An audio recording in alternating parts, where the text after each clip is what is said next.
todas e todos. Meu nome é Afrânio Moraes. Primeiramente, eu gostaria de agradecer ao meu amigo Carlão pelo convite. Carlão, há tempos, é um dos maiores empreendedores culturais da minha terra natal, o Machado.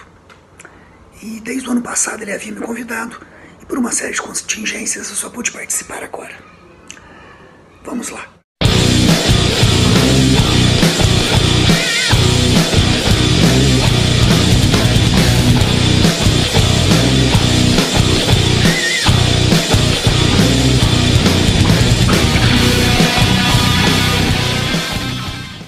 Quem se lembra de um anime japonês mesmo, que passou em 1977 na TV Tupi e que eu me lembro mesmo quando passava na Rede Record, entre 81 e 83. Quem se lembra? As Aventuras de Pinóquio. Pinóquio, eu creio, dispensa apresentações, é um clássico da literatura infantil, universal. E, segundo a Butler, é o livro mais traduzido do italiano, mais até do que a Divina Comédia do Dante, que não é pouca coisa. Ele foi publicado originalmente num jornal italiano, o primeiro jornal italiano para crianças, chamado Giornale per i Bambini. O dono do jornal e autor da história é Carlo Collodi. O Collodi, ele concebeu a história como uma fábula para ensinar valores morais para crianças. O poder e o valor do trabalho, do estudo, do cumprimento de tarefa, de tratar bem os mais velhos, de exercitar civilidade, empatia e uma série de outras questões relacionadas ao aprendizado civilizatório. Bem, a história original é História de um Burattino, que significa algo como história de um fantoche, de um boneco, uma marionete, algo nesse sentido. E quando o livro saiu em 1883, já saiu com As Aventuras de Pinóquio. Bem, Carlo Collodi é o pseudônimo de Carlo Lorenzini, um jornalista, maçom e escritor que, embora exista até hoje uma fundação Carlo Collodi para pesquisa da obra dele, principalmente Pinóquio, existe simpósio, congresso, seminário, sim, muita literatura, produção acadêmica a respeito de por que o personagem tem esse nome, a origem do toscano antigo, o que significa Pinóquio e tal. Bem, embora haja todo esse aparato sobre a obra e o fato dela ter sido traduzida para mais de 300 línguas e dialetos, a impressão que eu tenho é que a obra engoliu o autor. Poucos conhecem Carlo Collodi, Lorenzini, mas Pinóquio é conhecido mundialmente. Creio eu que muito em função da versão da Disney dos anos 40, 41, 42, não me lembro. Foi o segundo longa-metragem, ganhou Oscar, sim, teve uma série de evoluções técnicas apresentadas. Um desenho animado que mostrava água, por exemplo, e perspectiva de sombra. Mas na época que ele foi lançado, já era a Segunda Guerra Mundial, e ele só ganhou sucesso, e muito sucesso, a partir de 45, no final da guerra. Só que a versão da Disney é uma versão bem mais amena, bem mais tênue do que a versão original do Collodi. Em 1972, a Tatsunoko Produções, uma empresa de desenhos japonês, criou uma versão do Pinóquio para televisão, 52 episódios, em torno de mais ou menos 1 hora, um pouco menos. E esses episódios ficaram muito famosos no Japão, na Itália, no Brasil, fizeram muito sucesso. Essa produtora já era conhecida aqui no Brasil por causa do Speed Racer, que também foi um grande sucesso.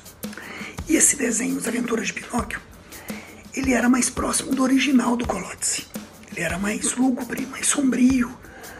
E eu me lembro bem dos episódios, hoje muito difícil de achar com a dublagem original, que era dos estúdios Alan. E o desenho começava, que todos já conhecem, com Gepeto, que era um velhinho, pobre, solitário, que cria uma marionete. E devido ao desejo de ter um filho, a fada, uma fada do carvalho, se eu não me engano, aparece, que o Pinóquio é feito da madeira do carvalho, aparece e dá vida a esse boneco. E ele passa todos os episódios tentando se tornar um ser humano. Esse é o mote da série. E as aventuras do Pinóquio, embora ela tenha uma abertura, a abertura do desenho era toda lúdica, com uma musiquinha bonitinha, era um desenho tenso. Os elementos de fantasia eram bruxas, vampiros, demônios, piratas que escravizavam pessoas. Teve um episódio que o Gepeto apanha dos piratas. Eles vão, o Pinóquio foge para o norte da África, é sequestrado por um abutre gigante que o pega no meio do deserto. Uma série de questões. É um desenho bastante complexo. E a personalidade do Pinóquio, embora ele busque ser humano, ela é bastante humana. Ele é um menino ingênuo, mas que faz delinquências. Ele é levado fácil por outras pessoas. 2 episódios me marcaram bastante.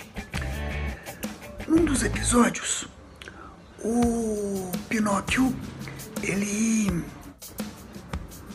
vai para uma terra que é uma terra de fantasia, onde se queimam livros, ninguém estuda, ninguém trabalha, é só diversão. E para ele entrar nessa terra, ele tem que abrir um portal, que é uma papoula, uma flor. Da papoula vem o ópio, a heroína e tal.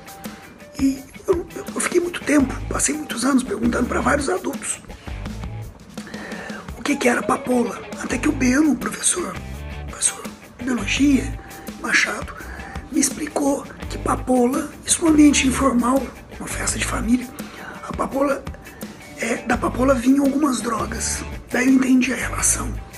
E um outro episódio que me chamou bastante atenção foi um episódio em que o Pinóquio ele é zombado por um menino, um loirinho, que zomba do Gepeto. Faz algum tipo de zombaria em relação ao Gepeto. O Pinóquio fica muito chateado e fica com muita raiva. Aí o Pinóquio joga pedras nesse menino. Esse menino vai atravessar uma ponte e ele acaba pisando em falso. Não, na verdade, o fundo da pedra que ele pisa na ponte, a pedra cai, ele cai dentro de um rio. Ele não sabia nadar. O Pinóquio fica com raiva dele. Ele pedindo socorro, o Pinóquio reluta um pouco, mas pula na água para tentar salvá-lo, mas não consegue. O menino morre. E no desenho, eu me lembro nitidamente, mostra o caixão do menino descendo no túmulo, a mãe do menino chorando, e o Pinóquio acaba se aproximando da mãe. E num episódio bastante complexo, ele acaba tentando suprir a culpa que ele tinha da morte do menino, substituindo o menino dentro da casa. Até que ele começa a sofrer muito com isso e se liberta, sai correndo, vai embora para casa do Gepeto. É um episódio que foi bastante marcante para mim. Outro fato que chamava muita atenção é que o Pinóquio era vítima de zombaria. Hoje em dia a gente importou um americanismo chamado bullying para falar desse tipo de violência, mas ele era um menino excluído. E toda criança que foi perseguida pelos valentões da escola na hora do recreio se identifica com esse tipo de personagem, obviamente. Bem, o desenho do Pinóquio ele passava depois que eu chegava da aula. As primeiras séries, pré-primário, primeiro ano, segundo, eles eram no período da tarde. E me chamava muita atenção que ele era diferente dos outros desenhos, não só pelo caráter mais sombrio, por lidar com temas como drogas ou morte ou algo nesse sentido. Mais do que isso, os outros desenhos, por exemplo, da Hanna-Barbera, desenhos que eu gostava muito, eles duravam 7 minutos, talvez, um pouco mais. Os Herculoides, Don Quixote, Zé Colmeia, Space Ghost, eram episódios muito curtos. E o episódio do Pinóquio ele era longo, e ele se assemelhava a uma novela. O episódio dava continuidade às aventuras. E o episódio final é fantástico, do ponto de vista da dramaticidade do desenho. O Pinóquio é alvejado no pescoço por uma saraivada de balas de vários soldados. Ele estava sendo perseguido porque atribuíram um crime a ele, algo nesse sentido. Ele no momento que ele é alvejado por várias balas, que ele cai no chão, ele se torna um ser humano. A fada aparece e ele vira um menino, que era o sonho dele, virar um menino, de verdade. Bem, eu conheci muitos garotos que gostariam de não serem humanos para evitar o sofrimento da vida humana. Sim. Bem, esse é o desenho, As Aventuras de Pinóquio. Espero que vocês se lembrem. Um grande abraço a todos, muito obrigado. Desculpe as limitações do vídeo, espero que vocês tenham me ouvido bem. Até mais ver.